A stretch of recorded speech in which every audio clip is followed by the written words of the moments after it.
Hey folks, today's episode of WTF is sponsored by Men of a Certain Age on TNT. Catch all new episodes beginning Wednesday, June 1st. Check your local listings for times only on TNT. Now let's do this show. Lock the gate!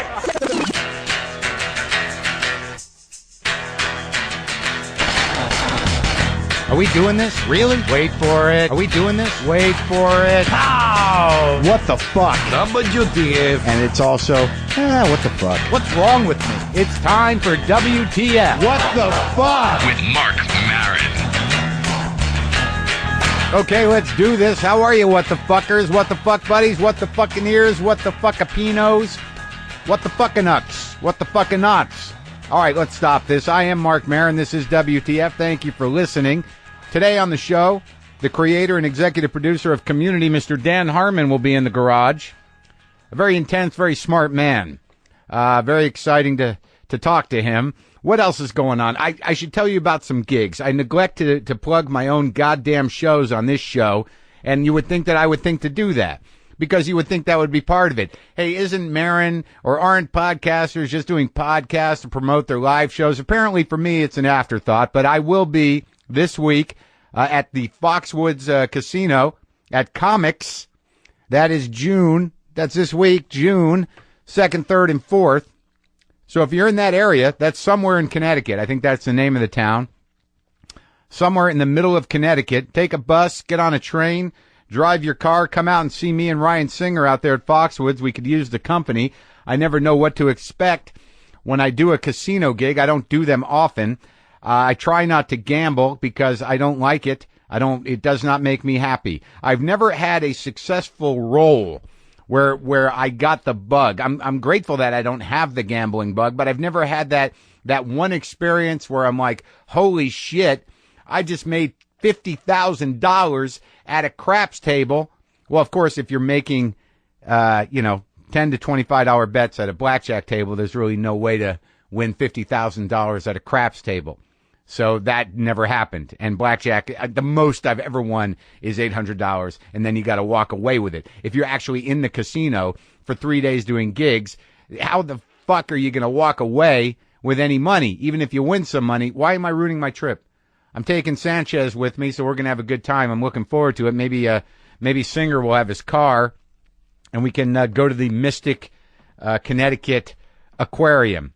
All right, enough of that. Okay, also Denver at the Comedy Works, June 16th through 19th. This is the first time I've ever been to Denver to perform comedy in my entire career. That club has been around forever. I've wanted to play that club forever, but this is the first time I've been there. This is where my career is. I'm like a new guy. Also, if I could just say this, is it okay for me to be proud of myself? Would you guys mind terribly if I had a moment of pride?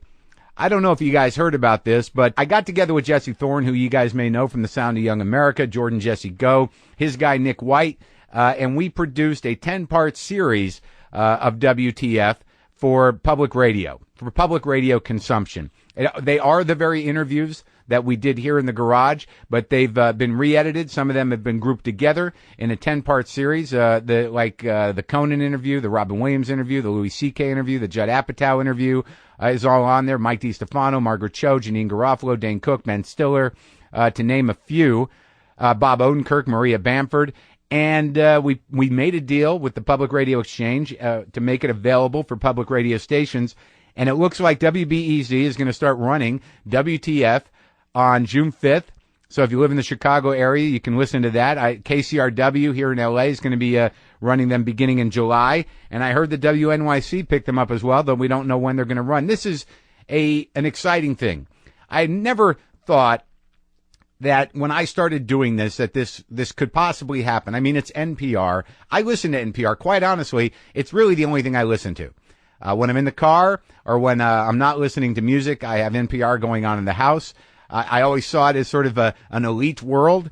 And the fact that we are coming up from the side we are coming up into NPR, into that world. Look, plenty of radio shows have their podcasts, and then you get them that way. But I believe this may be the first time that a podcast has entered the realm of NPR from the ground up. You know what I mean? This is my garage. This is like fucking punk rock on NPR. Now, I don't see myself as punk rock, but I have a certain amount of awareness that this is a new medium. It's an exciting medium. It's a medium that provides us a lot of creative freedom. Nobody can really tell me what to do, which I like. And now all of a sudden we're going to be on NPR with the show that we produce here in the garage. It's exciting, and I hope people like it in that format. I just don't know what it's going to. I just never would see. I never would have thought that my tone and my type of expression would be accepted or embraced by NPR. It's exciting. I thought I'd tell you about it. Also, I finished the Keith Richards book, but before I get into that, because now I have it marked. I have Post-its in there. I have chapters that I think are important. I've underlined some stuff, and I didn't realize what I was underlining until after I was going back through it. It's interesting if you're an underliner, if you ever go back into your old books and see just what the fuck did I underline and what was I thinking at that moment. I have so many books in here, many of which I haven't really read all the way through, but I've certainly done some underlining, and I've talked about that before. But it's interesting why you underline something and trying to recapture that moment where that resonated so deeply with you that it was important to underline. Sometimes I look at books, I can't figure out what the fuck I was thinking. But before I get into reading from the scriptures of Life by Keith Richards, I'd like to address my mother. My mother called me yesterday. I made her feel guilty for not reaching out more. And then she said, well, why don't you call me? I said, I do call you. But then like a day after I called her, she called me. She had sort of a serious tone in her voice. And she said, Mark, why do you have a picture of me in your garage? Now, I didn't quite remember what she was talking about, but I think that Gary Shandling noticed the picture that I do have of my mother, which was taken in 1963. I'm about maybe a couple of months old. She's sitting on this large sort of vinyl lazy boy holding me, and it's 1963. So I'm not allowed to say how old this picture is. She put it at 30 years, so you do the math. Is that possible? I don't know. But she looks adorable. My mom's got a beehive hairdo here. She's got those big painted on eyebrows, and she's holding me like she has no idea how I came out of her, what she is supposed to do, and is this going to be okay? So really, on some level, this picture documents the beginning of whatever the fuck I am. Whether that's a good thing or not, it's starting to be a good thing, but I'd say for most of my life, not so much. But she asked me, why is that in there? I said, well, because people have pictures of their family. You put them up on your wall. A lot of people have pictures of the entire, history of their family. And she says, well, why don't you have other pictures in your garage, like pictures of us when we lived in Albuquerque, or pictures of when you come down to Florida? I think I have the only mother in the world that could possibly think that she didn't look her best when she was, however old she was here. Very young, by the way.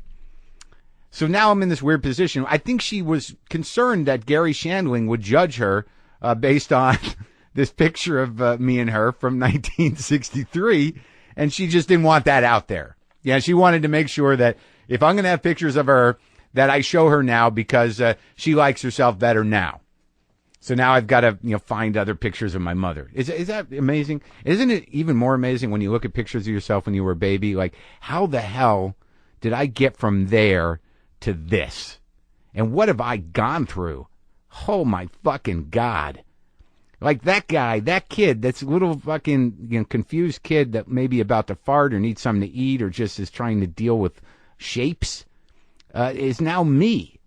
And then I started to, think about Keith Richards. And he said something. If we could go to the scriptures, please. I believe that let's see where we at. Chapter 7 was really compelling to me because it talked a lot about music, about his sound, about where it came from. But what I'd like to do is address this. In talking about who he is and what he became, I'm reading from Keith Richards' Life, page 364. I can't untie the threads of how much I played up to the part that was written for me. I mean the skull ring and the broken tooth and the coal. Is it half and half? I think, in a way, your persona, your image, as it used to be known, as like a ball and chain. People think I'm still a goddamn junkie. It's 30 years since I gave up the dope. Image is a long shadow. Even when the sun goes down, you can see it. I think some of it is that there is so much pressure to be that person that you become it. Maybe to a certain point that you can bear. It's impossible not to end up being a parody of what you thought you were. There is something inside of me that just wants to excite that thing in other people because I know it's there in everybody. There's a demon in me and there's a demon in everybody. I get a uniquely ridiculous response. The skulls flow in by the truckload sent by well-wishers. People love that image. They imagined me. They made me. The folks out there created this folk hero. Bless their hearts, and I'll do the best I can to fulfill their needs. They're wishing me to do things that they can't. They've got to do this job. They've got this life. They're an insurance salesman. But at the same time, inside of them is a raging Keith Richards. When you talk of a folk hero, they've written the script for you, and you better fulfill it. And I did my best. It's no exaggeration that I was basically living like an outlaw, and I got into it. I knew that I was on everybody's list. All I had to do was recant, and I'd be all right. But that was something I just couldn't do. That's from the book Life by Keith Richards. And why does that resonate with me? Because there was a period, I bought my first guitar because of the guitar that Keith Richards had. I had a picture of him with a cream-colored Telecaster or blonde-colored Telecaster. I'm like, that's got to be the first guitar that I purchase. The hair, the way he held himself on stage, everything about him, I was like, that's what I want. I believed that folk hero. I believed that there was a Keith Richards inside of me. Now, mind you, I went through different periods. I mean, there was a period where I believed there was a Tom Waits inside of me. I believe there was a Bowie inside of me. That was a confusing period. I believe there was a John Lennon inside of me. You know, later in life, I believed that there was a Woody Allen inside of me, which obviously there still is. I believed that there was, who else? A Hunter S. Thompson inside of me. I believed that this scrambling for identity, when you have people like this, I mean, and then he addresses what I thought was really the most telling part of this, and I think it's important, if I could read again from the scriptures, about the scriptures of Life by Keith Richards, about being a junkie. And this is from page 261 if you want to follow along. The life of being a junkie is not recommended to anybody. I was on the top end, and that was pretty low. It's certainly not the road to musical genius or anything else. It was a balancing act. I've got loads of things to do. This song's interesting, and I want to make copies of all this stuff, and I'd be doing it for 5 days, perfectly balanced on this equilibrium of cocaine and heroin. But the thing is that after about 6 or 7 days, I'd forget what the balance was, or I'd run out of one side of the balance or the other, because I was always having to think about supplies. The key to my survival was that I paced myself. I never really overdid it. And I'd like to just interject here. Really, Keith? Seriously? Really? Well, I shouldn't say never. Oh, okay. Sometimes I was absolutely fucking comatose. But I think it really became to me like a tool. I realized I'm running on fuel and everybody else isn't. They're trying to keep up with me and I'm just burning. I can keep going because I'm on pure cocaine. None of that shit crap. I'm running on high octane. And if I feel like I'm pushing it a little bit, need to relax it, have a little bump of smack. It sounds ridiculous now in a way, but the truth is that was my fuel. That speedball. But I have to impress on anyone who reads this that this was the finest cocaine and the purest heroin. This was no crap off the street, no Mexican shoe scrapings. This was the real shit. In order to deal with one's morbidity or in order to deal with one's levity, it was like a balancing act. And it could keep me going for days and days without realizing that, in fact, I was wearing guys ragged. All right, that's from page 261 of the Scriptures of Life by Keith Richards. And I think that the important thing for me there was to realize that there was this idea, for every Keith Richards, which there is only one, there's got to be at least 10,000 dead junkies who couldn't play guitar. You got to bring the craft to it first. And then if you need the drugs, or if you choose to use the drugs, once the craft is in place, maybe they'll help, but that's not even guaranteed. I think that's amazing. I wonder how many people have died in the name of Keith Richards thinking that you needed to do the heroin first. And I know I've talked about that before. But I guess it all comes around to being comfortable with yourself. And the thing that I learned from the Keith Richards book is that not only is he much smarter than anyone thought, but he seems to be, really himself. And I think when you talk about folk heroes, or you talk about hero worship, or you talk about, look, I look at tapes of me over the years, different haircuts, different facial hair, different pants, different images, that there was this scrambling. I mean, I have pictures from a photo booth where I had shaved my head, and I was wearing a punk rock shirt. I remember I'd bought a skateboard, and I went down to Washington Square Park with this brand new skateboard and sat on it and watched people who knew how to be on a skateboard skate, and I had no idea. And I was already like close to 30 years old, and there was no way I was going to learn it, but I was lost enough to pick an identity for myself that I thought would work. It didn't last. None of them lasted. And quite honestly, it's taken me 47 years. I mean, maybe 45 years for me to finally be comfortable in my own fucking body after thinking and wanting and comparing and trying to integrate and be somebody else, or to take what they had in terms of an identity when I was younger. You know, that's what happens with hero stuff. That's what happens when you worship people or you want to be like them. It's a way for you to have a template for yourself until yourself fills up your own self. And there's no reason you can't be influenced by other people. But man, it's taken me this long to finally land in my fucking body. All the way from this picture of my mother with her painted on eyebrows and this cute beehive hairdo, and me just this little infant, 2 or 3 months old. Shit, man. It took me like 45 years from there, pure self in that moment where I'm sitting there on my mother's lap. It's taken me 45 years to get to myself again.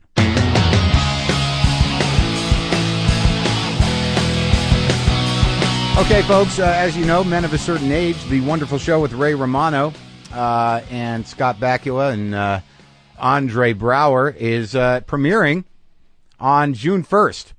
That's Wednesday. That's this week, June 1st. Check your local listings. The Onions AV Club calls Wednesday's premiere the best episode of the whole series. It's a great show. Brower was nominated for an Emmy. It won a Peabody Award. You can go to TNT.TV and learn more about it. But I've been calling Ray, and I think it's been going pretty well. And I think, since this is the last plug, I think that it's only right that I give him a call again, just to get a little closure and just talk to him. Maybe not one last time, but just one more time for this series of calls. So let's call Ray one more time. Again, Men of a Certain Age airs June 1st. That's Wednesday, this Wednesday. So check those listings for time. It's a great show. It's a great season. I enjoyed it. And I'm going to call Ray again. Hello? Ray, sorry, Marc Maron. It's Mark again. Hey, what's up, man? Nothing. What's going on? Yeah, see, I know you well enough to know that that you're just being nice now. But look, I am not going to. No. I'm just surprised.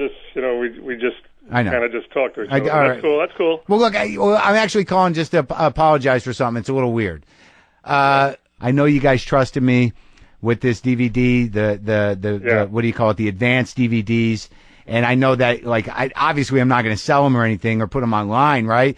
But I was with my girlfriend, and I got nothing to do at night sometimes, and I let her, I watched them with her, and this is before they've even been on television, and I just wanted to admit to it. I wanted to. All right. Well, I appreciate the confession, but it's You're not mad about it? It's not that big a deal. Just as long as you keep it in the family. Yeah. No. I'm not even giving them to friends. I just. No, listen. Let me just say this. What? I've been a fan of yours, so for you to be a fan of ours, yeah, that's very flattering. Okay. And for you to be worried about, you're showing your girlfriend, that's cool. Just, I'm sure she's not going to take him and put him anywhere. That's cool. Yeah. And you've been calling a couple times, and I appreciate it. I get it. Yeah. And it really does mean a lot to me and Mike that you like our show. Yeah. And we're cool. I mean, okay. All right. Well, that's good. We're busy now getting back into production. Right. We're done with the calls, right? We're done with the phone calls. Oh yeah. No, Ray. I'm sorry. Yeah, no, No, because I like what you're saying. I understand. I understand. We were busy. So all right, I understand. So I want you to. We said it all, right? No, we're good. We're good, and I won't call you, for a little while. Yeah. I mean, it's cool. It's cool. Let's just let the show play out, and then we'll see. Okay, good. Okay, that's a deal. So I'll call you after the show plays. If you have to. All right. I understand. I understand. No, I understand. If I have to call, I'll call. Okay, man. All Good. right, yeah. I mean, it's all good. It's all good. Yeah, Just, no, you know, good. I appreciate it because I think that these conversations have brought us closer, and I won't abuse that. Yeah, you know what? Breaking Bad's starting up again. You should. That's a good show. Do you have his number, Cranston's? I think his agent is probably listed. Oh, I get it. Yeah, okay. All right, good. Well, Ray, again, great job. All right, man. Thank you. Thanks, buddy. All right. Okay. Well, I think that went okay. Maybe maybe I should pull back. But it's good to talk to him again. New episodes of Men of a Certain Age begin Wednesday, June 1st on TNT. Check your local listings for time, or you can go to TNT.tv to learn more about the show. Yeah, I mean, I should probably just lose that number for a little while.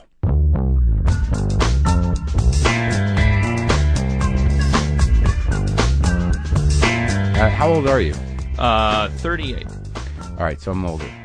I feel like I got on late on the Mad Magazine thing. I'm 47. I did too. I mean, I all that stuff was just I would find that laying around. Like right. I never went and bought it. It was always Big Brother stuff. And you have a big brother? Yeah. How old was he? He's 5 years older than me. Oh, see, that's a gift. Yeah. So I got, that's how you get Led Zeppelin. That's how you get. Oh, absolutely. All of it. The entire 60s and early 70s are delivered to your doorstep. Well, for some reason, Led Zeppelin transcends everything. Like, it doesn't matter when your brother was born. If you have an older brother, then he had Led Zeppelin tapes. That's true. I am an older brother, but I think I had friends who had that. But then also when I was in high school, that was around. So you had Led Zeppelin. What else did you get? Well, my courtesy of my brother, like Jane's Addiction as the 90s started, like Sinead O'Connor, like it was always nice that to have, because I was listening to Phil Collins and dancing in the mirror with my sweater and my he saved you. Yeah, kind of. You did. You really did, because you hear when you listen to Jane's Addiction at the age of 14, it's like it's probably better for your soul than Phil Collins. The first album, the Jane's Addiction album with On the Beach on it. Well, Ben Caught Stealing, and that's a later one, but the first one that almost feels like a concept album. That I can't remember what it's called now. Damn, do I have to look it up? Dan Harmon's in my garage, by the way. I can just picture the first album in my head. And I think there was a song on there called, it was just along lines with Zeppelin too. Like, those are definitely big brain-changing rock and roll. Yeah, and Pink Floyd, I don't even know how I forgot about that. That's the ultimate. Yeah. Were you a Pink Floyd guy? Yeah. Yeah, I did. I was just talking to Brian Posehn about that. Yeah, Nothing Shocking. That's the album. Right. With Jane Says on it. And Summertime Rolls. Oh, right. So Ritual del Habitual, but that was a second. That was actually a follow-up. Yeah, Nothing Shocking was actually sort of their... the big album. Yeah. Okay. Yeah, you remember that one. Yeah. Okay, we're good. Yeah, I'm glad we got past that. That was rough. So I've run into you several times. Like, now that I see you in the flesh, I feel like we've crossed paths a lot. Yeah, 2 times stick out in my memory. One, in order of proximity to the present, in other words, looking backward. Yeah. The last time I think I saw you was in New York. It was 2006. Yeah. And I only remember the year because I was writing on the 2006 Video Music Awards. Right. And we were, for some reason, both at Jack Black's apartment. That was, yes. And, I mean, for me, the reason was that I was writing for Jack on the awards. It was his birthday. Oh! And I got cajoled into that by Morgan Murphy. Right. It was one of those things where she's like, "Oh, I'm going to Jack Black's." I'm like, I don't know everybody that well. I'm not going to... I mean, I know Jack and Kyle, and I know Tim Robbins kind of, but I didn't know... It's one of those situations where, like, it's a party, and she's like, yeah, and you walk in, there's like 9 people. Yeah, they couldn't have been weirder mix of people. It was a very swanky apartment. It's not like anybody there was... Yeah. But it was like... Yeah, I remember... It was my second time being in New York, and I was having some weird actual vertigo, even in the subways. And I remember asking Tim Robbins about it, because I was like, "You're bi-coastal. Like, what is there a word for what's happening to me? Like I was getting physically dizzy on subway platforms, and he said, I think you're just freaked out to be in New York, and I didn't want that to be true, but it really was the case. I'm like the opposite of Woody Allen. Like I couldn't survive in that city. Where are you from? You grew up here? I grew up in Milwaukee, and then I came here about 15 years ago. So you grew up your whole life in Milwaukee, Wisconsin? Yeah. I don't even know what that means, Dan.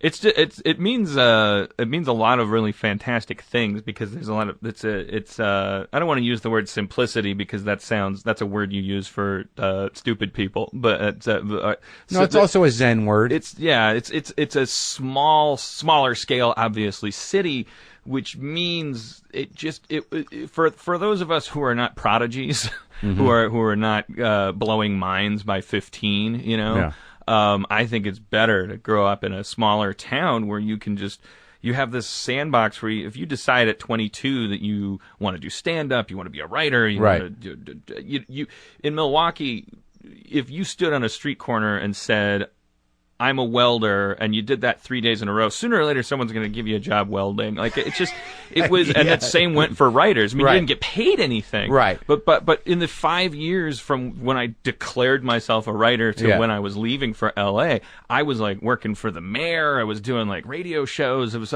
like within Milwaukee, I was given every opportunity that I thought that I wanted. You know what I mean? You made it to the top. If I wanted to write a play, I could write a play. If I wanted to do a radio commercial for Bacardi, there was always some ad campaign would come through and they wanted a cheap writer. Yeah. It was a nice place to cut your teeth. That's interesting that there was enough of a I guess advertising related, or there was some market for a comedy writer in Milwaukee. Yeah. Or you figured it out somehow. Yeah, I mean, it starts with like you're one of the 20 people that does improv in Milwaukee. Okay. And so then Dick Chudnow, who worked with the Zucker brothers pre-Airplane, he like Kentucky Fried Theater. Kentucky Fried Movie, did he do that? No. He did Kentucky Fried Theater with them. I don't know if he was involved in the movie. I don't remember who did that. But at some point he came back to Milwaukee and he started Comedy Sports, which is sort of a profiteering bastardization Comedy of Sports theater is from sports. Milwaukee? Yeah, it started there. No kidding. Theater sports started with Keith Johnstone in Canada or something like that. That's nonprofit. That's so you're an improv sketch guy. Yeah. Started as doing improv. Yeah. And then went from improv to written sketch, went from sketch to stand-up. It's all, if you graph that, it's me trying to figure out how little work I can do. I keep finding out that it's harder and harder. It's like stand-up's harder than sketch. Sketch is harder than improv. But I was like looking for like very, very little work for maximum profit. Were you doing stand-up for long? No, I'm happy to admit that. It's not your bag. Yeah, like I don't think I'd ever. I'm good in L.A. You're where are you from? You're from New Jersey, aren't you? I was born in Jersey. I grew up in New Mexico.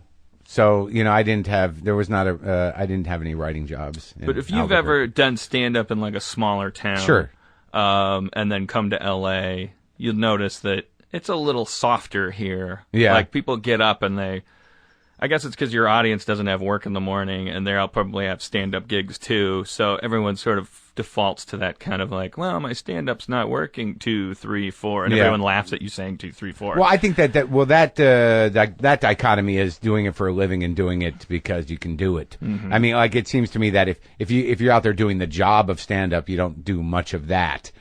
But but if you're here and it's a Tuesday night at Tiger Lily or at at the Gower Gulch, whatever that bar is over there, you're not gonna bust your it's not a lot of pressure. It's also like I think there's a lot of crutches available that are sure. like the rooms are more interested in savviness than they are, and like in Milwaukee or Chicago, that would kill you. Nobody's gonna sit there and indulge your day. Yeah, they're not gonna you're gonna need to be a certain distance from a punchline that someone can recognize. Sure. In a more industrial. We need town. Closure. Yeah.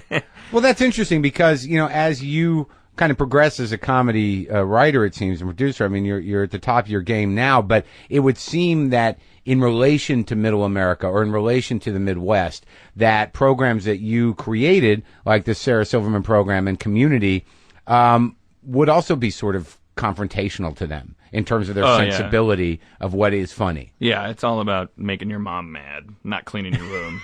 I think. How's that working out? Are you making your mom mad? I think she's mad. I got to call her after this. Did you go to when you like getting back to the Midwest thing? We can talk about the shows in a minute. I mean, what kind of background do you come from? I mean, was it a working class background? Because when I think of Milwaukee, you always think of the beer. You always think like I've never been there. I've no sense. It's not far from Chicago, right. Correct? Yeah. I was just in Madison. They're lovely people. The Midwesterners, very repressed. Yeah, Madison's like pretty cool. Yeah, it's very cool, but there's a politeness in the Midwest that I find creepy. Right. I find it in the South as well that I wish that people would just yell at me. Yeah. I mean, what kind of background did you have, and what was the situation? I grew up in a lower middle class suburb in Milwaukee. My dad was. He went to a technical college, and he sort of worked his way up from basically mopping floors at a film lab to being like sort of a upper level kind of sales executive sort of. Uh-huh. My mom had gone from going to some school to raising the kids. We were pretty poor, but not. I mean, it depends on the fucking context. Yeah. If someone from Lebanon is listening, we were rich. But working class. Yeah, we were. It was don't drink milk if you're thirsty. Drink water, and why do you need Jif when you can have generic peanut butter? And everything in the cupboard was generic. Oh, really? Yeah. Back in the day when it was just the black and white boxes. Yeah, and it literally said cereal. Yeah. They were hands-on parents. They were hands-on. There was belts. They were, and so there was there's different strategies of coping with that, and apparently mine was the bubble thing. I kind of drew inward. Right. You were a superhero with the bubble powers. Yeah. Did a lot of reading and because I learned that impressing people. Like, I think my brother, hopefully he would agree with this and wouldn't feel insulted by my diagnosis of this, but I think my brother, who came 5 years before me, adapted to the hands-on aspect, almost by, like, getting into it. Like he became a more sort of self-destructive, antagonistic, like, oppositional, defiant kind of guy. To everybody, to the world, it's DiCaprio in Marvin's room. It's, really? It's that whole thing. Is he still like that? No, he's put the sword down. Yeah, well, for him, according to him, it was having a kid. No, it's just went away. Because it's now this opportunity to, he's just got unconditional love for his daughter to do it differently. Yeah, and he's like, he doesn't talk to my family anymore, but he. It seems like a healthy choice for him. Like he's very happy and loves his daughter, and so it was that gnarly, huh? Yeah, and whereas I just sort of like I moved in like and started playing hard to get emotionally. Yeah. So all my therapists tell me there's wires cut in there that were cut in an emergency, and it has to do with whatever. I'm not one of those childhoods affect your I don't think that stuff's unchangeable, but I do think that. That coupled with whatever congenital I agree die rolls in my head is basically like I grew up kind of like sitting in the corner wanting to get people to say I was special by being quiet. Right. And then I learned to talk, and then I was trying to get people to say I was special by using big words and stuff. How did that go? It went good. Everybody was Did you go to college? Saying I was special. Yeah, I went to Marquette, but then I dropped out. Before you finished? Yeah. Freshman year, I was going down the street and doing stand-up at this place, the Safe House, and I was just up till 3 a.m. with the stand-ups. Sure. I was experiencing two things for the first time at that time. One was performing for people, and the other was this college thing that had been the goal for 20 years, but the college thing was like, it wasn't making any sense at all. Really? I was getting F's in English, and I was a good writer, I was not making classes, and I was not boozing and shit. Yeah, I was not able to I was not a disciplined student. I acquired any work ethic at all. So I dropped out and focused on my comedy. And then you moved out here? Yeah. Now, do you talk to your parents? Yeah. All right. So it's just your brother who's like, nope. Yeah. The irony is I probably talk to them less. I certainly talk about them less. Yeah. Because, it's like it's the cat in the cradle. Like I was the mama's boy and the good example, but that's because I don't call them on their birthday. I don't call them at Christmas. It's like, oh, good job, you're back to the right horse there. Yeah. I know they you're just because you're emotionally detached that they thought you were a sweet kid. Right. And they don't realize that they crippled you. Well, I think that's what they were. I think that's what they were training us for. I think they were they were saying to my brother, "Why can't you be more like this?" Yeah. Meaning, be more like a potato, so that we can get back to our business. And the potato is 38 now. And I'm a shitty son. And he's growing those weird sprouts. It's true, There's roots coming out of the potato. That's I mean, it's interesting what we do to protect ourselves in the emotional situation. I like that analogy that your therapist made. Was that hers? That you cut wires in an emergency? I've heard that. I mean, I've been to so many therapists. I think I heard that somewhere along the way. What's your fundamental sort of like, what do you go for? Because I find as I get older, I went to a therapist, like, you know what you're going for now. I mean, like, usually what is the predicament that sends you? Well, it's always about girlfriends. I'm living with my final girlfriend now. You've decided it's final? Yeah, I'm certain that it's either this or they'll have to freeze me in a block of ice and thaw me when women can be with someone like me. Yeah, but she's as close as I'm gonna get to somebody being able to love me unconditionally. Right, and it's always this way. It's like I start whenever I'm going back to therapy. I'm going because I'm in danger of fucking up with somebody that deserves better. Yeah, I know that one. How do you do it? Do you do it through anger or shutting down, or what's your style? It's shutting down. It's just it's all negative space. It's all what's not there. It's like I don't do anything bad. I never cheat. I don't even flirt. I don't compete. There's a ton of stuff I don't do, but that's my list of do's. I also don't I don't make a lot of eye contact. I forget. I go into a domestic kind of cocoon. Right. I stop having sex. I stop taking showers. Yeah. I focus on my work. No showers. Yeah, I'm weird. So the work though, I mean, Jesus, I mean, like I watch Community, and it's so smart on so many levels. And there seems to, like, I always wonder with this, because I'm not a TV writer. I don't know what it's like. I know it's a tremendous amount of work. And I also know that you have to man the ship and you have a lot of people that you're working with. But it seems that the intelligence of the show is running along the same lines as The Simpsons or something that is reflecting back on the culture and taking opportunities to satirize clearly things that you dug, films and other things that you're doing and the claymation episode. I mean, you're doing things with what was a fairly mundane format, a sitcom, and you're just busting it open. I mean, are you aware? Is that an agenda? I mean, or I'm being too heady. Am I deconstructing too much? No, it's. I mean, those are all accurate observations. The reason behind them is that, and I'm not being overly glib or humble or whatever you would call this.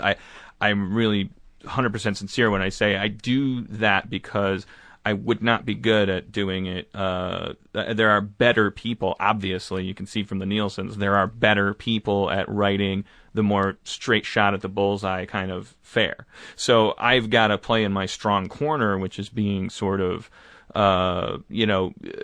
existing within a frame that I can kind of grab a hold of and rattle it and go like, look at this frame. Right. That's good. Yeah. It's sort of like if I'm not doing it a little bit differently, then why am I doing it? Because there's got to be 10 guys in line behind me who would be getting a 3 rating at 8 p.m. If by like just doing 2.5 minutes. But you would never think to do that. I mean, I think I can't, except so I don't. That's but is it something you want to do? I mean, was it ever a desire? I mean, it sounds like as a rebel, as somebody who who saw themselves initially as being special, that you're doing something special and it honors your voice. I mean, was there a period where? Because I looked at your credits. I mean, it doesn't seem like there are plenty of guys your age who want to do what you do that hacked it out for a few years in shitty shows. I mean, you don't seem to have that. This is so close to like a conversation when I was 16 with my parents. There's a lot of people out there with a summer job. Yeah. No, you're absolutely right. That's what it's behavior, and then there's cognition. There's in my head. If I could push a button and be mainstream, I mean, I don't know, Flowers for Algernon, the Homer Simpson crayon episode, whatever, we all ask ourselves that question sometimes. Like, that might be a very presumptuous analogy, but I mean, we all ask ourselves, I think, if I could push a button and just do this kind of quote unquote, whatever you call it, sell out, dumber, mainstream. There's got to be a positive word for it. Successful. If I could do that stuff, would I do it? And I guess the answer is yes, as long as I could unpush the button. I don't want or else not know that the button was there. I think that the real issue with that kind of stuff is and the horror of it is I think there are plenty of guys that do push that button but still know what they're doing. That's the curse of it. Yeah. I mean, you don't want that gift. Yeah, I don't. The gift of mediocrity, of betraying your own children. Right. That's right. Yes. Betraying yourself at the very least. Yeah, I mean, I emotionally can't do that. I for better or for worse, my work ethic is absolutely tied to the same part of my brain that generates adrenaline and love, and when I'm in the edit bay and a cut's not working, whereas somebody else goes.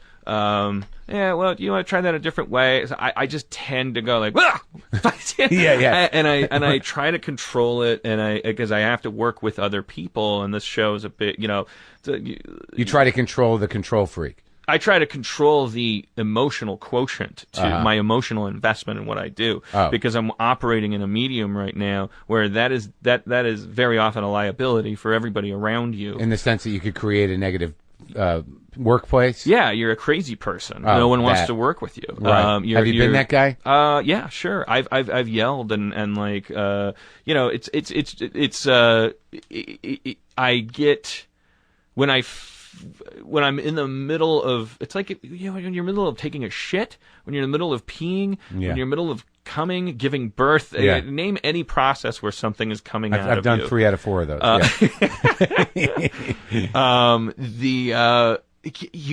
People coming up to you and tapping you on the shoulder, right, it freaks you out. Yeah, because you got to start over, or you got to get back to your flow. Also, something inside you on the base of your cortex is saying, "This is a saber-toothed tiger. He's trying to eat your eggs." Yeah. Like something. It feels rapey about someone questioning like something that I'm in the process of completing. Interesting. When you're drawing in 6th grade and you're trying to draw Inspector Gadget and somebody comes over your shoulder and says, "Where is his hair? That's not Inspector Gadget yet. I don't see his hair," and you haven't gotten to it yet. Yeah. Like you just want to crumple it up. Well, you just go like, I'm getting there. Or I'm doing Garfield now, or something. Like I don't know. I just tend to like inside. Yeah. There's a little kid going, how fucking get away from my eggs. Yeah. And so I'm 38 now. The good news is we get slower and older. So like I think that maybe I finally like I don't. It's like I can. I can do these sort of secondary things, like my emotional reactions. Like I let them go, and the more I do that, the more I end up surrounded by people that are so good that they're starting to actually be now. It's more like going into the 3rd season. I have worked with so many writers now that have made me realize that all of that was like. It was probably not necessary. But it was also fear, and it was also, this is your thing, and it's hard to trust people. Yeah. Until they prove themselves, right? Yeah. But anyways, the answer to your question, that it's always, it's like, there's no such thing as a hero that's just doing like, I just can't, that's just the way I operate. So what do you mean? A hero that what? A hero that just does the only thing he can do. Like there is no moment when like if a network is saying, this would be more mainstream if you did it this way. Like if they were right, yeah, and I thought that they were, and I would go, yeah. But the truth is that they're never. No one's ever actually. People are saying, well, you know what 2.5 Men did last week? If you did that, then what happens to their show will happen to your show. And that's never true. What's true is that an audience wants to feel comfortable. That part I get.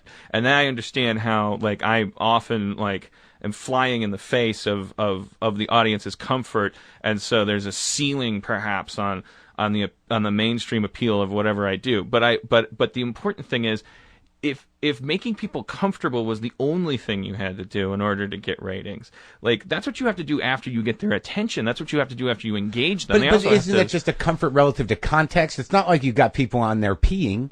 It's not like they're only uncomfortable in that. Like I'm not sure what this is. Yeah, they're only uncomfortable in that there's not a laugh track. There's not and not only is there not a laugh track, but even getting used to like just the fact that it's a single camera thing and there's. You can't even get used to that because the camera might decide from week to week that it wants to show you things this way or that way. But also, what's interesting is that from the beginning, when I watched even the pilot, it's a show that you have to grow with like any other show, and I think that the performers and you must have grown as well. That there was an element of in the first few episodes where I literally thought you were just turning TV in on itself. Right. Like, look at we're joke machines. Fuck you. Right. But then all of a sudden, all the characters began to evolve organically and develop relationships with each other, which I have to assume is not something you can really plan.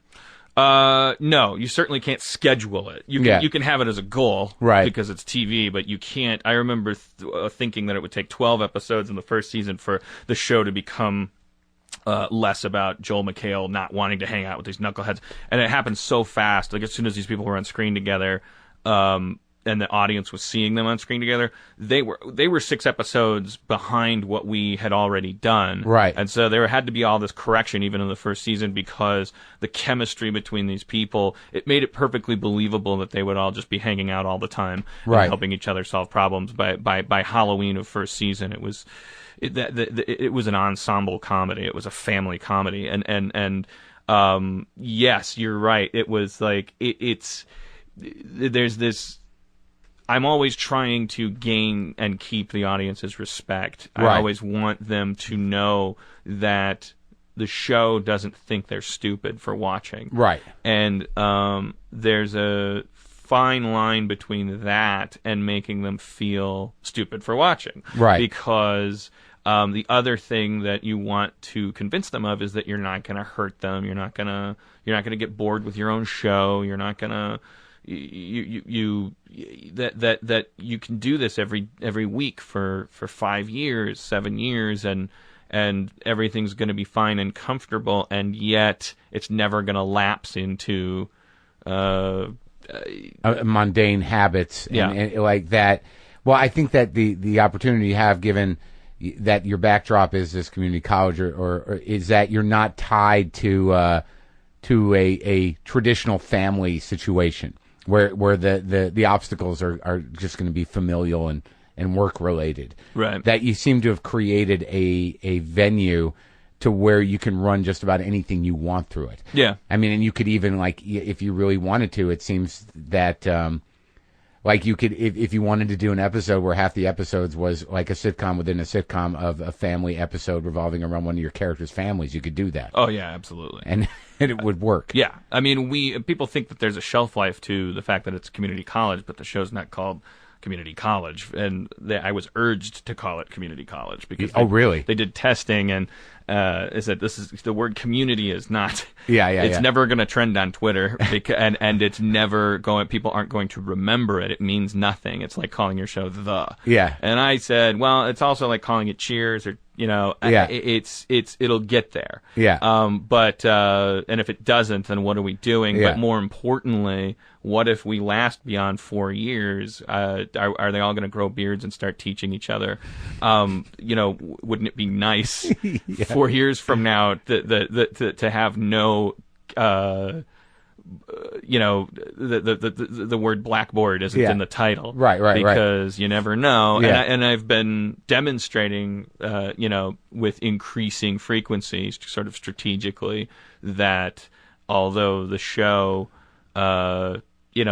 exists there and is currently dancing around that tree, that it's the dance that you're watching and the characters that are alive and stuff. And we have very much so like done entire episodes where they're not even on campus. I very purposely, like, first season the camera never left the campus. Why? It was because I thought that if we got a second season, that instead of trying to come up with a way to make things better, why not constrict yourself and simplify your world, sort of create a little Milwaukee for the first season, and then the illusion will be that if you just stop doing that in the second season, people will scratch their heads and go, how did the show get so much bigger and better? And the answer is, we stopped wearing that collar that we purposely staked ourselves to, and it's like, you're playing basketball with weights in your ankles and then you take them off. The camera started leaving the campus, so now you see people's apartments, you see restaurants, you see them driving in cars, going out drinking, the sensation that you get is the same one you would get if you were in your second year of knowing a new group of friends. It's your world is getting bigger, and there's all these tunnels connecting. And you're in each other's lives more, both on campus and off campus. Yeah. Was there also any sort of thought about, well, if we can establish this thing in a solid way at the budget we have, that we'll be able to spend more money and take this thing a little further? No, never. No. Because it does cost more money to do what you're doing now, doesn't it? Yeah, kind of. I don't know. The thing that I could cut my budget in half if if it would have to do with scheduling, like getting my shit together sooner. Like it's a story-driven show, so a lot of times the thing that's really costing the most money is the fact that we're a little behind. Like, it's a less predictable show. It's less templated. So week to week, it's like making a little movie. And sometimes it's not as quick to write those things in a week. But yes, if we only ever shot on campus, it would always be cheaper than if we ever left. But at the same time, second season, what I started doing is, some episodes don't leave one room. Yeah. They played Dungeons and Dragons for an entire episode. Before they did that, we did just a bottle episode that was like a generic bottle episode where they call it a bottle episode. And we've done a few of those. And a bottle episode. Yeah, that was a term that was invented by the Star Trek crew, I think. What does it mean? It means for them that were the episodes that they would shoot on Star Trek where you would never leave the bridge. Oh. So it's just you're a ship in a bottle. You're trapped. Yeah. And they can be cheap and they can be disastrous, but they can also be great. Now you make all these references: Dungeons and Dragons, Star Trek, comic books. Was that who you were? Kind of. Yeah. I mean, I wasn't. I would lose any contest with any like genuine bona fide Marvel or DC nerd that was sitting here, but I loved Spider-Man when I was in high school, and I wrote for my friend Rob Schraub's comic book in Milwaukee. He had an independent comic book, and that comic book getting its film rights optioned is why we moved to L.A. Because we thought that. Which comic? It was called Scud the Disposable Assassin. It was like, and that's what got you here? Yeah, he had like 10,000 readers. At his peak, it was a black and white comic about a robot that shoots people. And how does a network, in terms of this idea that if you did this, you could be like 2.5 Men or any other of these mainstream sitcoms, that, and I think that Conan came up against the same stark reality that they still hold on to this number that is a large number of people with relatively low expectations that can't be shaken somehow. Mm-hmm. And now I think what Conan has found and what you're finding with this show, and certainly the audience The Simpsons created, among other things, is that there is this evolving and growing up of this culture of kids that are incredibly smart, very focused, have a great sense of genuine irony, and also a great sense of these cultural artifacts that are not mainstream at all. And they seem to unite around certain things. But this is a real audience. Yeah. And is there, in your mind...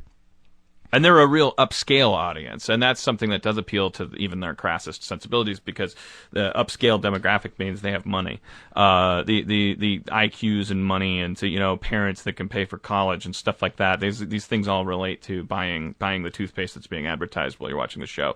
Like we may be low rated, but when you graph it by that scale of like 18 to 25 people with money kind of deal. Yeah, and it's and even just across the board demographically, like we have half of the young audience that our biggest competitor, Big Bang Theory, has. When you divide these numbers in certain ways, why is that? Yours is a smarter show. It's just strangely enough, and there's a lot of there's probably an overlap of Big Bang Theory's audience and our audience of 30%. But my mom likes Big Bang Theory. So there must be, not that she's stupid, but there's something that there's something simpler there and more understandable there. Yeah, I think that people who have, if you're a nurse and you work 14 hours a day and you come home, I think that sometimes maybe coming home to an HBO show that asks the question, what is life and death and stuff, maybe is what you're looking for. But I think that more often than not, for the 45 minutes before you pass out, your research indicates that what we do is we flip through channels and we look for the least objectionable companion. We look for something that we're not looking for our Citizen Kane. We're not looking for our new favorite TV show, because we know that we would keep flipping and then we would spend that 45 minutes frustrated, right, because we're looking for something. Instead, we drift to a sort of middle of the aquarium, and we keep it on while we play with our shoes or take off our work clothes or make a sandwich. Okay. And that's how sort of the shows, all shows are like cigarettes. You watch 2, you have a higher chance of watching 3, higher chance of... They're all addictive. Well, the interesting thing about your show, about Community, is you can come in the middle and something will be happening that is going to be intrinsically interesting and funny without even knowing what the narrative is. I mean, it's happened to me, so I have to assume it happens to other people. I always try to make sure that's the case. I mean, is that true? Yeah. You're conscious of that? Oh, absolutely, yeah. Everybody people. The funny thing is, people who watch every single episode 3 times in a row, they think that there's all of these things. They're right to see all of these things that are connected, that are important, that pay off. But they make the mistake of thinking that means that it's that you have to experience the show that way. Absolutely not. I look at this thing always through the lens of modularity. It's got to be crack. You have to. One rock has to do the same job. that you can't tell somebody when you have an audience this small, give it a chance, or you should have been here last week, then this would be even funnier. I try to minimize that stuff. But that's a practical thing, not a creative thing? It's both. I pride myself on that craftsmanship. That's is it a practical thing or a creative thing to have certain kind of if you're building a deck on your house, the fact that your foot doesn't go through it, it's both. It's you're a proud carpenter. But I think on a creative level, I mean, that it seems to sort of fit into the practical model in terms of network expectations and protecting your show. But on a creative level, it's very inspired in terms of pacing a show and also loading it up with comedy content, and with content that is intrinsically interesting. Because did you have any idea that Glover and Pootie would become such an effective comedy team? No, there's no way. Who could anticipate? Because you look at other shows, almost everybody on this show, if you take any of them and put them on another show, they would be the one carrying the show. Right. And there's so many of them under one roof. It was partly the Russo brothers were, they've done a lot of casting, and they had a different approach to casting that was very How is that? It's patient.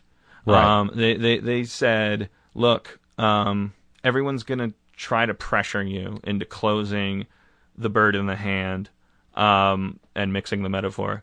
Everyone's going to try to pressure you.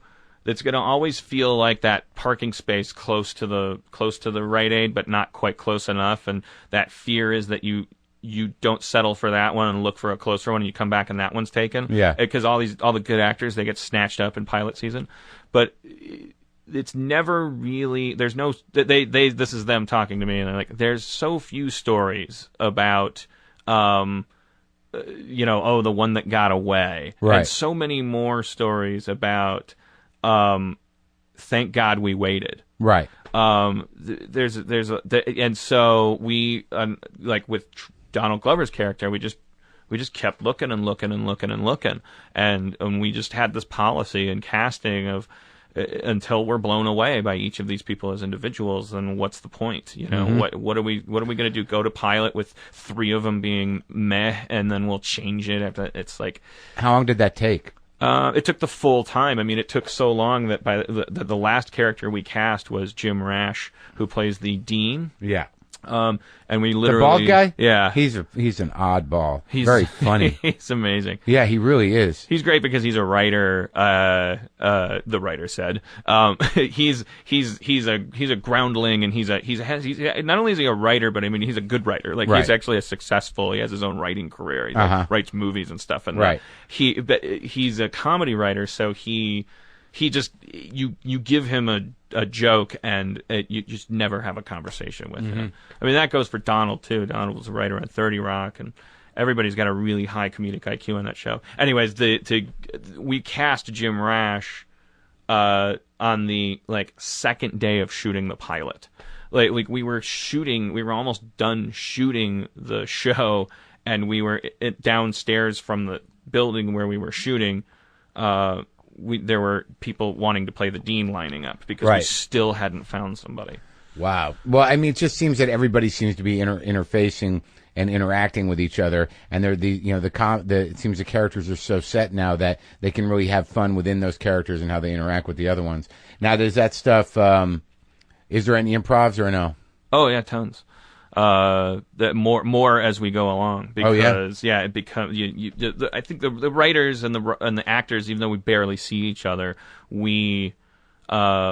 there's this important back and forth that happens where the writers try to learn how it is that the actors are funny. Instead of working against them, you go, well, who is this person? If we thought originally that maybe she was going to be the new Jennifer Aniston, but it turns out she's the new blah blah blah. Right. And you play to strengths. You go like, this was so funny the way she moves her head, and she does this, she does one of these, and then it's also the actors like seeing their lines and doing them and making them their own, and just being willing to do anything and sort of trust us. So the characters, they just sort of, I imagine this has to happen on any TV show. The actors kind of like, they become kind of owners of their characters. They know what they're doing after a while. Well, it's great because it seems that out of your insanely compulsive, perfectionist, never quite happy nature, and your intelligence, that you're not going to let any of this shit sit. I mean, I think one of the reasons why you probably are intrinsically opposed to the predictability of mainstream sitcoms is that it would not satisfy your need to just keep growing.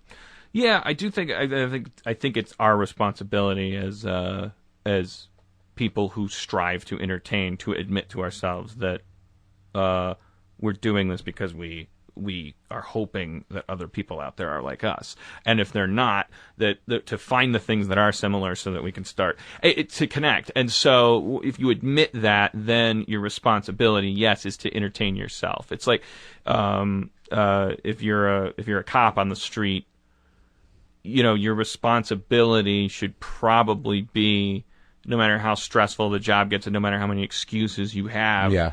Like, so, in theory, if you're going to a domestic disturbance call, like, you should be asking yourself, like, well, well, how would I feel if this was my house and I was coming in the door? Right. I'm not suggesting that that's how law enforcement should work. Yeah. I'm just saying, like, there's the human accountability there when you're in a position of power over someone else. As an entertainer is with an audience, you're standing in front of 30 people. You have the microphone; they don't. You can abuse them. You can make them suffer through watching someone. Oh, I know, yeah. Or phone it in, or like, or beat them up for liking you. yeah, that's true too. Yeah, all kind. Yeah, there's a million. So it has to be constant growth because, and that's a really good point. Your shit has to get old to you, sure. Because if you're just the guy who gets up there and says, "Oh, I'm doing bad stand-up again," you can, no matter how hard they laughed at that the first time, like you have to move on, don't you? I mean, well, you have to, like, well, I work that way too. You know, you kind of sort of bore yourself into a corner until you have to literally like cut out of your body and you know, reemerge with something new. Something has to feed it, and you know, usually frustration and anger will feed my creativity, my impulse that, you know, I need to have something else has to happen or I'm going to die inside. Yeah. But like that, but it's interesting you bring up that complacency, because when you see something that's definitely off that path and there's people driving it, you feel like something new is happening. It's the same with 30 Rock as well. And I hope you're not offended by it. I'm not really making a comparison, just that you have comedy happening for comedy's sake. And because of the performers and the characters that you've created, even though they don't exist in the family atmosphere or anything we've expected, they are definitely well-grounded characters. And it seems like there's humanity just coming out of them. Yeah, well, 30 Rock's definitely, I mean, I watched that show with a notepad out because what's for sale there is comedy. Like, I don't know what show is on the air right now that has to be beholden to a half-hour narrative and be funny that is nailing it in the column of setups and punchlines, right? Quite the way that those writers are, and you can tell that those are a caliber of comedy writers that are so dedicated to the laugh that there's something inside them that forbids them from indulging in the sap. Yeah. And when you're 20% less funny than your average 30 Rock writer, like I am in a setup punchline way, like it's easier to do the thing that I want to do anyway, which is appeal to the heartstrings. Just add that much, like, and make sure that the people think that the people are living down the street somewhere. Oh yeah. And because to me, that's like, what's the funniest thing that happened to you last year? It's some story you have about a friend of yours, and if you put it on TV, the time Gary's pants fell down at the banquet, okay, I've seen better. Jerry Lewis did a thing where his pants went up over his head, but the story, you had to be there because Gary, and oh my God, and it was the banquet and his pants fell down. It's a relationship you have with Gary, and it made you laugh until the tears were streaming down your face. So I just, the 30 Rock, you can't quite. Like, I mean, they're being so funny, right? You can't even believe they're true. They're over there somewhere. That's a good observation. Yeah, and I can definitely see the difference. That there's a little more heart, and your characters are more, they're sympathetic in a different way. But you better believe that those guys sit over there. I think this is a pretty educated guess. I think those guys justifiably sit there, and if our show ever comes up, they go, "Yeah, well." It's pretty easy to kind of just play a music cue and make people think your show is sad when it's supposed to be funny. You know what I mean? Like, I would shudder to hear the kinds of thing, and I guess I do walk around obviously with that in my head, which is a good thing. I keep this ghost of Tina Fey in my brain when I'm writing, and I keep a ghost of my mom, and I keep a ghost of all of my friends in Silver Lake, and I gotta please them all at the same time. Like, so you're a haunted house of expectations that you can never live up to. Yeah, I am an 8-track of voices. You've got a bunch of ghosts beating you up on a daily basis. Yeah, making you feel guilty that you're not good enough. Yeah. Oh, good. If that works for you. Have you told your therapist about the ghosts? Yeah, sure. Why not? I haven't, but I can't go to therapists anymore. I gave up on them. You did? I just decided to, as long as I can keep doing shows like this. Work. That's insane. What am I saying? Of course I can't keep doing it. I have to go back to therapy. Well, sometimes you got to take a break. Sometimes, there's that old issue of like, hey, what I'm doing is working. Yeah, maybe I don't want to strip away all the layers of the onion to find a crying child that I don't know how to parent. Yeah, what's your opinion about that? Do you think that that's true? That's always the comics first. Like, I have never been. I've not articulated that. I do not commit to my problems as a means to be creative. I never thought of it that way. I didn't think that, not for very long did I think that if I quit drinking, I wouldn't be funny anymore. I do, on a deeper level, I think there's a real question of, look, here is the prognosis for you. Now, like, you seem to be extraordinarily self-aware of your, creative abilities and also of the world you live in. And of yourself to a certain degree. I mean, what it really comes down to is, am I ready and willing to let go of these things? Mm-hmm. Do I want to put the work in to get to this place where I could have a functioning relationship, where I could be intimate? And recently I have found that, like, when it was laid out to me, it's like, look, you have these problems and I think they're dealable, but this is what we got to do. And then there's part of you that's like, oh, but I'm having a pretty good time. Right. I'm doing okay. Life isn't that long. I mean, is trust that important? Right. So those are really the negotiations. I don't really ever think like, I got to stay this way to be funny. So I think what you're saying is that, like, the old wives' tale among comics is, if I stop being crazy, I'll stop being funny. But the truth is, if you stop being honest, you'll stop being funny. Right. And it's easier to be honest about how crazy you are than it is to be like I think if that's right. You have to be yourself, and you have to, like, be quote unquote happy, but whatever that means, actualized, whatever, but like sort of functionally relaying what it's like to be you to an audience. Right. And if you're just, for instance, sober because you have to be, and you're secretly resenting the world, but you're not sharing that. Like, I don't. It's, in some way, like, you're not at peace with that, or then you're just. It's not that you needed to be drunk to be funny. It's that you need to have your outlet. Yeah, you need to know who you are one way or another. Well, I think really what it comes down to also is I've had moments right now where I feel okay with myself. I'm not that much different, but I'm not actively dreading everything. I'm not consumed with panic most of the time. I'm not assuming that everybody, thinks I'm shit or hates me. And so I've got a little freedom to experience what it's like to be relatively comfortable. But then, like what you were talking about, we were wired a certain way, whether wires are cut or they're just there. I find my biggest fear is not that I won't be funny, but it's that, like, I actually get to a point where I'm like, I feel pretty good. I think I'm done with this. Right. See, I'm terrified when you say, you describing that out loud. Like, I just got, like, chills. Like, I have so much work to do. On that part of my, I still don't believe in my heart of hearts that if I become comfortable with my acceptability in the world, right? That I think it'll all fall apart. I think that because I sit on Twitter, I just live through Twitter. There are episodes of the show that I wasn't all the way there for. I was focused on the one before or after it, more so than I wished, as much as I wished I could have been for that one. So it's sort of it's an okay episode. It's like, Neil. This is in your head.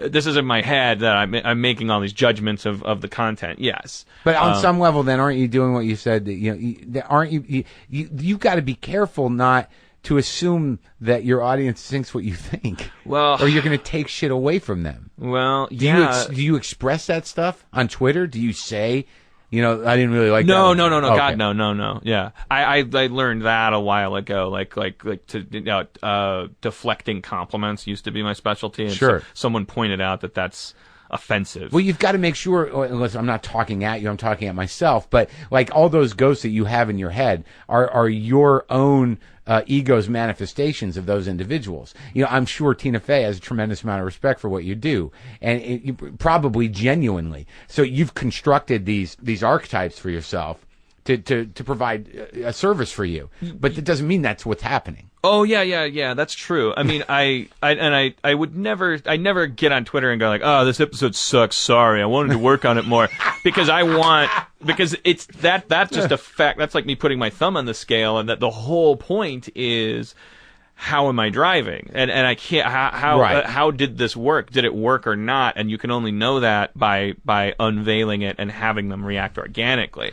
Now, when they do react positively, like to the recent one that we did that was like a My Dinner with Andre homage. I saw that was good. That I thought was going to be the end of my career. Like when they started saying that they liked it, I started weeping, and I was like, I did say something to the effect of like, I said I don't know what to say about an audience that likes an episode like this, except maybe we're stuck with each other forever. Meaning that I thought you were gonna hate this. So I will say stuff like that. Like I really thought you guys were gonna think this episode sucked. I'm so glad you liked it. Right. Well, what's interesting, because I have all these same feelings, and and I'm constantly on Twitter fishing for not just validation, but to be. Like, because it's very hard for me not to engage in that dialogue, like the sort of like, oh, I wasn't that good. Like, it's not even fishing. You brought up unconditional love probably 3 times during this conversation, and there's this idea because when I went to therapy, when the therapist had a profound effect on me, talked about this notion of primal union, which is that there's a period where the child is connected to their mother in such a way that there is no distinction between the two bodies, that there is this type of love that is organic and biological. And, either there's an active break from that your mother is responsible and starts letting you, function as a self without her, or else you never break that thing. And that there's always something craving, something that is not attainable anymore. And I think that unconditional love it's not a human capacity. Right, it's not a real thing. It's like that's why there's Jesus. Right, it's like the Christ mythology. I was just going to say it's a target that makes a good. It's like a tracking. Right, but there is something inside of us that, like, and when you sort of have that image of yourself, like, it's never quite good enough, that you're really looking for, because I look for it too, that kind of like, no, it is. Everything you do is good. Right. But you would fight that as well. Right. So, and people who, people who had closer to that than we had, they're not funny, right? They can't. Have you ever met somebody who grew up like with swell parents? I'm really, really suspicious of them. Yeah, I am too, man. And I've talked to a lot of people that say they had okay parents, but but all these problems that we're having are common to like almost anybody. I don't trust anybody that seems to exude genuine confidence, especially if they're uninspired. And I think it's all manifestations of how hard we have to be on ourselves to continue doing what we're doing. But getting back to that idea that I am baffled and overwhelmed with anything that comes over me like joy. Like I literally do not know how to handle it. Right, yeah. Like it makes me weep, which is really not supposed to happen. Yeah. You're supposed to go like, this is what it's about. Right. Not me. I'm like, oh, I can't. Let's just stop it. Well, did you hear? I was sitting in my house. I was crying, looking at Twitter because people didn't hate an episode. Well, that's great. That's me experiencing life. I'm gonna go to heaven, and Abe Lincoln's gonna go, I ended slavery. What did you do? And I'm gonna go, when I wasn't jerking off, I was sitting in the same chair. Doing a different kind of jerking off, but it was weeping. But the thing, my girlfriend was in the other room, and she was watching the same Twitter feed, and she was like yelling out, going like, "They like it! She wants to experience my shitty life with me. Like she that's good enough for her." And I couldn't go in there with her, right? Until I was done, like until my tears were dry. What am I crying for? Like watching a Twitter feed. That's so but I mean, the answer is I don't mean I shouldn't have. I just mean like that's how I'm not feeling proud of yourself and feeling joy is weird. Yeah. Yeah, because to me it immediately becomes the third act of some movie where a guy's got cancer. As soon as somebody likes something that I did, it's because in my head the first 2 acts are right. I get that too. I'm always waiting for the other fucking shoe to drop. Right. So. Well, we seem to have arced out. I mean, I would like to talk about the Sarah Silverman thing and stuff, but it doesn't really happen in a timeline. But around that being canceled and that kind of stuff, I mean, it seemed like a natural evolution for you that it was a growing experience, and what happened around that show.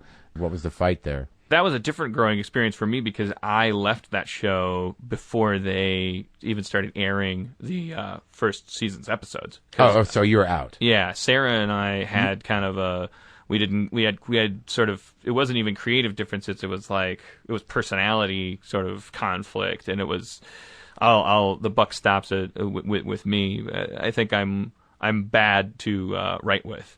I think that we did this amazing pilot, and it was easy. We What brought you together? Was it an executive that brought you together, or did she seek you out? Or? I think it was like Comedy Central had our names on some list right. of guys that were possibly okay at writing a pilot, I guess. Right. I don't know how we ended up on that list, but I know that when she saw our names, she recognized Rob's name because she had been circulating this video tape that Steve Agee had given her, which was Rob reenacting Jaws 4 with his penis as the shark, right, and Michael Caine as an orange, and he just attacks the orange with his penis. His penis has a little duct tape fin on it, and it's just the video of his dick, and so that's how we got this sit down with this person who was doing a Comedy Central show, and I was at an all-time low at that point, so I really needed this thing. What do you mean, you broke? Fan of broke, but also broke running out of my nest egg, and also where is the next meeting going to come from?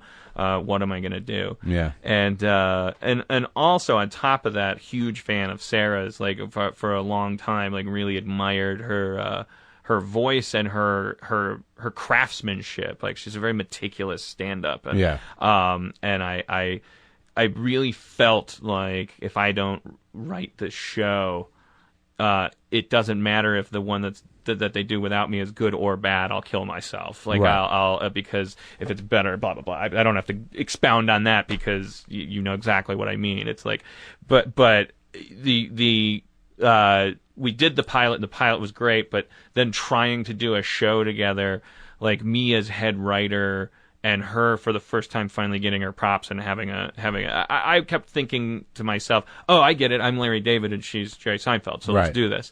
And I think that she was thinking, why is this asshole that I pulled out of a gutter, and gave this opportunity, why does he think he's Larry David? Right. Which I look back at it and I go oh my god, I kind of this perspective comes over and I go, Jesus Christ, no wonder it must have been so grating for her. You were able to validate that, or is that something you're making up? That she thought that? Yeah. Oh, no, no, I never asked her, hey, you thought I was an asshole, right? What kind of answer are you going to get? I mean, we're cool with each other, and we've never said anything bad about each other creatively. I think I think she hit the nail on the head when we parted ways, and she said, I need to be the only crazy person in the room, which I think is the perfect way to say it. Oh, that makes sense. Yeah. Now, what is this? Before I go, let's talk about Channel 101 and what it serves and what it does and where it came from. Channel 101. I'm glad you brought that up because I was loath in not bringing it up when we were talking about Community and its sort of the modularity thing, the right. idea that it needs to be appealing to anyone walking by, but also viscerally satisfying to people who are longtime viewers, because a lot of those muscles come from Channel 101. What is Channel 101? Channel 101 is a video film festival that Rob Schraub and I started in 2003. It was back when there was no YouTube. There was just digital video festivals, and people were starting to organize those into themes and things like, hey, come to the Knitting Factory and show us your video about Valentine's Day and stuff like that. We were doing that too. It was all sort of a movement because there were these hand cams now with digital videotape, and so this thing was happening sort of in the LA underground naturally. But we wanted to separate ourselves out, and also didn't want to have to tell people they sucked. Right. Too bad to be in it. Right. So Rob came up with the concept of, what if we made the audience in charge of whether these people sucked or not. In other words, what if when you came to our show, if half of the stuff was shitty, that was the point. Right. That it was like American Idol or something. Right. That it was your job to distinguish. And I said, "Oh God, that's great. Now we don't have to be the dicks, the assholes that chased us into the underground, right? Who said no to us and right. told us because who are we? So we put the audience in charge, had them vote, and we also patterned it after TV. So you're when you submit to Channel 101, you're submitting a 5-minute TV pilot, which is different from cinema. In an emotional context, because the artist is beholden to the audience, even if they're not voting. In TV, you have to admit to yourself when you get out of bed in the morning that the whole reason you're doing this is because you want everybody to be happy. Right. You can make a movie about a tea kettle whistling while you cut your dick with a razor, and you can bring it to Sundance, and if everyone boos, you can say that's the point, and you could be right, and you could win an Oscar. But in and that would TV, be the only Oscar that Dino would win. I shouldn't have given away his big idea for the movie. But in TV, it's like it's advertiser driven, it's audience driven, it's numbers driven, and so there's good healthy things that come out of that, getting over yourself, and so I think that's the reason it really took off, because it was appealing to this sort of very specific, very resourceful, no bullshit, sort of the equivalent of the equivalent filmmaker to like the guys that go join car clubs who really, really want to wrench on the engines and pride themselves on how these things run, working, and love to talk to each other about what they do and team up and stuff, but figure out ways to solve problems, narrative problems, gear problems, shooting problems, and relish the sort of the abuse of like a potential crash or great, a defeat, and sort of like want to get better and kind of drawn to that like a moth to the flame. So, I mean, it's so the guys that do the SNL digital shorts, the Lonely Island guys, they were doing Channel 101 in the beginning. The guys that ended up creating Blue Mountain State were doing it in the beginning days. So it actually functions as a way for young filmmakers and TV writers and directors, or anybody, actors, to try this shit out and get stuff out there and get a reaction to it. Yeah, I think so. At the very least. I mean, because for a while there, it very much was just almost a crass kind of poaching ground for there were people in suits stalking around in the background, like, because that was the place where you were going to find maybe a client or something. And I wouldn't encourage that as an incentive, because if you're coming for that, then there's a good chance you suck. But I do think that that's an awesome benefit. But more importantly, until that happens, what a great place to get your shit together. And how do they get there? Is it's still up and running? It's at the Downtown Independent on the last Saturday of every month. How do you submit? If you go to the website, if you go to channel101.com, you can there's an address you can send a tape to. We're still we don't have like an online submission.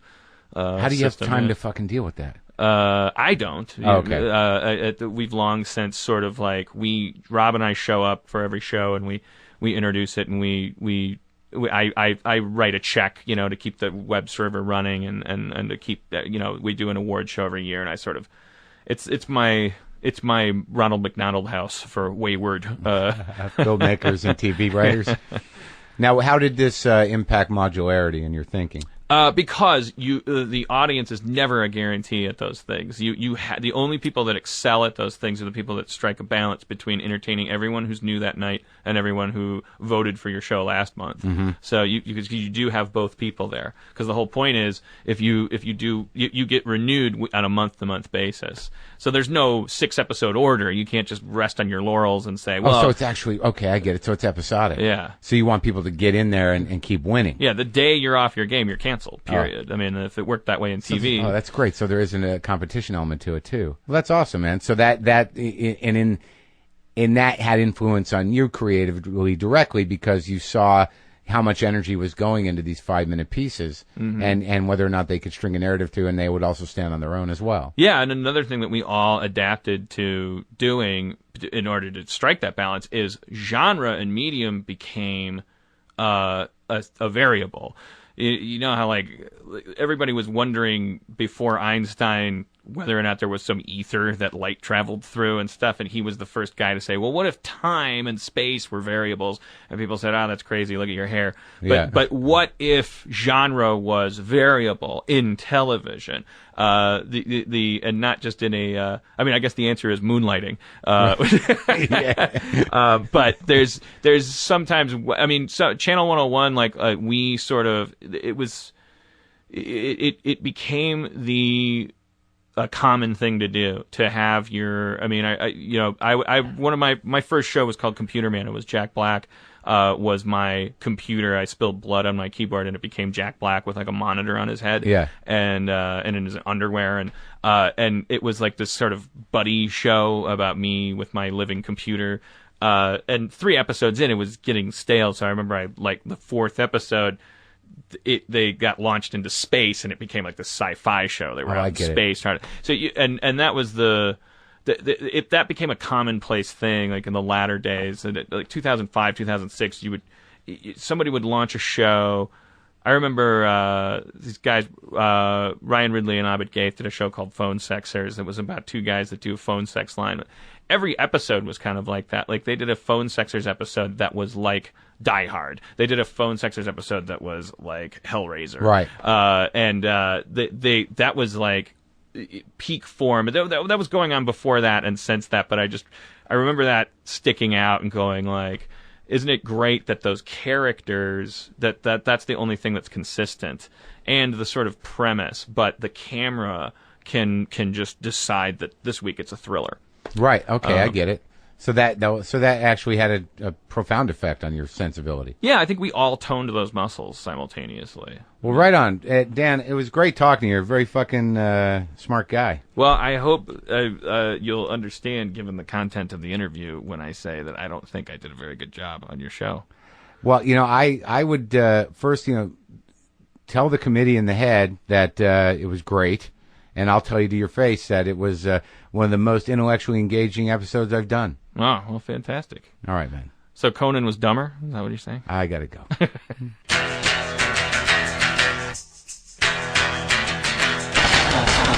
Holy shit. Dan Harmon's a fucking genius. Am I right? Wow, what an intense guy. I'm going to have to sit and process this episode.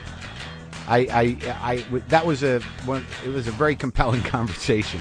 I hope you enjoyed that. Please go to WTFpod.com. It's the brand new site. We're putting videos up. We're having a good time. You can get anywhere from there. You can get the premium episodes if you want. You can get the apps. You can also go to iTunes, WTF Premium.